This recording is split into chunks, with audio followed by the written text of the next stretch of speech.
سورہ عصر. سورہ عصر کا تعارف. مقام نزول. سورہ عصر جمہور مفسرین کے نزدیک مکیہ ہے، اور ایک قول یہ ہے کہ یہ سورت مدنیہ ہے. آیات، کلمات اور حروف کی تعداد: اس سورت میں 1 رکوع، 3 آیتیں، 14 کلمے اور 68 حروف ہیں. عصر نام رکھنے کی وجہ: عربی میں زمانے کو عصر کہتے ہیں، اور اس سورت کی پہلی آیت میں اللہ تعالیٰ نے زمانے کی قسم ارشاد فرمائی. اس مناسبت سے اسے سورہ عصر کے نام سے موسوم کیا گیا. سورہ عصر کے مضامین. اس سورت کا مرکزی مضمون یہ ہے کہ اس میں انسانی زندگی کا دستور بیان کیا گیا ہے، اور اس میں زمانے کی قسم کھا کر بتا دیا گیا کہ اسلام قبول کر کے نیک اعمال کرنے والے ایک دوسرے کو حق پر قائم رہنے کی تاکید کرنے اور ایک دوسرے کو صبر کی وصیت کرنے والے کے علاوہ آدمی ضرور نقصان میں ہے، کیونکہ اس کی عمر لمحہ بلمحہ کم ہوتی چلی جا رہی ہے. سورہ تکاثر کے ساتھ مناسبت. سورہ عصر کی اپنے سے ماقبل سورت تکاثر کے ساتھ مناسبت یہ ہے کہ سورہ تکاثر میں دنیاوی امور میں حد سے زیادہ مشغولیت اور آخرت کی تیاری سے غفلت مذموم ہے، اور اس سورت میں وہ چیز بیان کی گئی ہے جس میں انسان کو مشغول ہونا چاہیے. بسم اللہ الرحمن الرحیم. ترجمہ: اللہ کے نام سے شروع جو نہایت مہربان رحمت والا ہے. والعصر ان الانسان لفی خسر الا الذین آمنوا وعملوا الصالحات وتواصوا بالحق وتواصوا بالصبر. ترجمہ: زمانے کی قسم، بے شک آدمی ضرور نقصان میں ہے، مگر جو ایمان لائے اور انہوں نے اچھے کام کیے اور ایک دوسرے کو حق کی تاکید کی اور ایک دوسرے کو صبر کی وصیت کی. والعصر زمانے کی قسم. تفسیر صراط الجنان میں ہے، اس آیت میں مذکور لفظ عصر کے بارے میں مفسرین کا ایک قول یہ ہے کہ اس سے زمانہ مراد ہے، اور زمانہ چونکہ عجائبات پر مشتمل ہے اور اس میں احوال کا تبدیل ہونا دیکھنے والے کے لیے عبرت کا سبب ہوتا ہے، اور یہ چیزیں اللہ تعالیٰ کی قدرت و حکمت اور اس کی وحدانیت پر دلالت کرتی ہیں، اس لیے ہو سکتا ہے کہ یہاں آیت میں زمانے کی قسم مراد ہو. دوسرا قول یہ ہے کہ عصر اس وقت کو بھی کہتے ہیں جو سورج غروب ہونے سے پہلے ہوتا ہے، اس لیے ہو سکتا ہے کہ نقصان اٹھانے والے کے بارے میں اس وقت کی قسم یاد فرمائی گئی ہو، جیسا کہ نفع اٹھانے والے کے بارے میں ضحیٰ یعنی چاشت کے وقت کی قسم ذکر فرمائی گئی. تیسرا قول یہ ہے کہ عصر سے نماز عصر مراد ہو سکتی ہے، جو کہ دن کی عبادتوں میں سب سے آخری عبادت ہے، اور اس کی فضیلت کی وجہ سے یہاں اس کی قسم ارشاد فرمائی گئی ہو.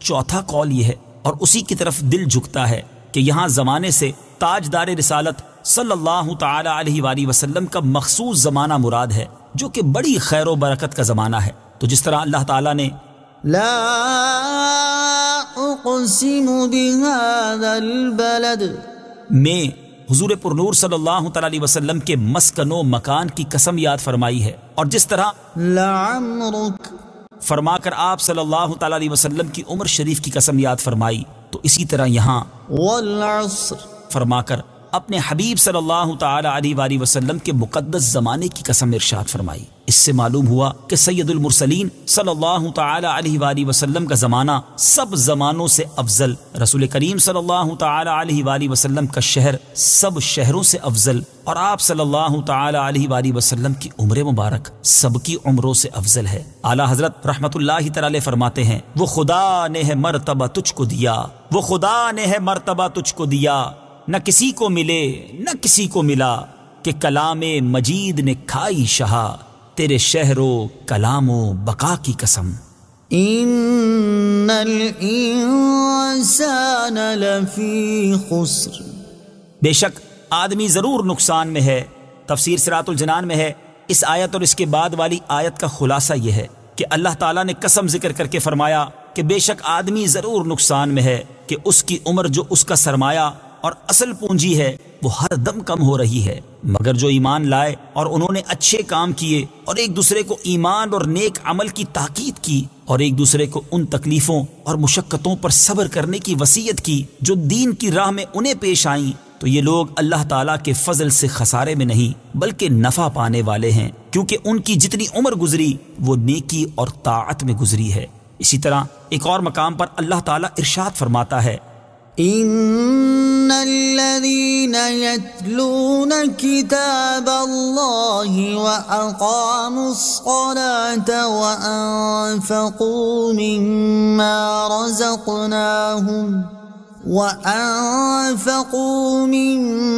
رزقناهم سرا وعلانية يرجون تجارة لن تبور ليوفيهم أجورهم ويزيدهم من فضله إنه غفور شکور۔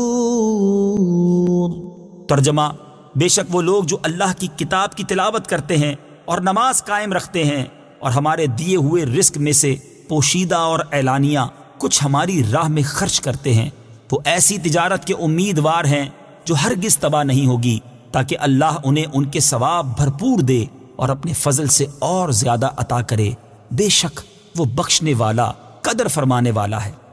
سورہ عصر کی آیت نمبر 2 اور 3 سے حاصل ہونے والی معلومات۔ ان آیات سے 3 باتیں معلوم ہوئیں۔ نمبر 1، انسان کی زندگی اس کا سب سے قیمتی سرمایہ ہے، اور اس سرمایہ سے وہ اسی صورت میں نفع اٹھا سکتا ہے جب وہ اسے اللہ تعالیٰ کی اطاعت و فرما برداری میں خرچ کرے، اور اگر وہ یہ سرمایہ اللہ تعالیٰ کے ساتھ کفر کرنے اور اس کی نافرمانی کرنے اور گناہوں میں خرچ کرتا رہا تو اسے کوئی نفع نہ ہوگا بلکہ بہت بڑا نقصان اٹھائے گا۔ لہٰذا ہر انسان کو چاہیے کہ وہ اپنی زندگی کو غنیمت جانتے ہوئے اللہ تعالیٰ کی اطاعت و عبادت میں مصروف ہو جائے۔ نمبر 2، انسان کی زندگی کا جو حصہ اللہ تعالیٰ کی عبادت میں گزرے وہ سب سے بہتر ہے۔ نمبر 3، دنیا سے اعراض کرنا اور آخرت کی طلب میں اور اس سے محبت کرنے میں مشغول ہونا انسان کے لیے سعادت کا باعث ہے۔ اللہ تعالیٰ ارشاد فرماتا ہے: ومن أراد الآخرة وسعى لها سعيها وهو مؤمن فأولئك كان سعيهم مشكورا۔ ترجمہ: اور جو آخرت چاہتا ہے اور اس کے لیے ایسی کوشش کرتا ہے جیسی کرنی چاہیے اور وہ ایمان والا بھی ہو تو یہی وہ لوگ ہیں جن کی کوشش کی قدر کی جائے گی۔ سورہ عصر کی آیت نمبر 3 سے معلوم ہونے والے مسائل۔ نور العرفان میں ہے کہ اس آیت سے کئی مسئلے معلوم ہوئے۔ ایک یہ کہ پہلے خود نیک بنے پھر دوسروں کو ہدایت کرے، جیسا کہ آیت میں ترتیب سے بیان کیا گیا ہے۔ دوسرے یہ کہ ہمیشہ تبلیغ کرے، جیسا کہ وتواصوا کہ اطلاق سے معلوم ہوا۔ تیسرے یہ کہ ہر مسلمان کو مبلغ ہونا چاہیے، جسے جو مسئلہ صحیح طور پر معلوم ہو وہ لوگوں کو بتا دے، صرف علماء پر تبلیغ نہیں، جیسا کہ وتواصوا کہ فاعل کے عموم سے پتہ لگا۔ چوتھے یہ کہ ہر حال میں تبلیغ کرے، صرف جلسہ یا اسٹیج پر موقوف نہ ہو۔ پانچویں یہ کہ نماز روزے کی طرح تبلیغ بھی ضروری ہے۔ چھٹے یہ کہ عوام دل و زبان سے اور علماء زبان و قلم سے، جبکہ حکام زور و طاقت سے تبلیغ کریں۔ اور اصل یہ کہ ہر کوئی اپنی حسب استطاعت نیکی کی دعوت عام کرنے کی کوشش کرے۔ صدق اللہ العظیم۔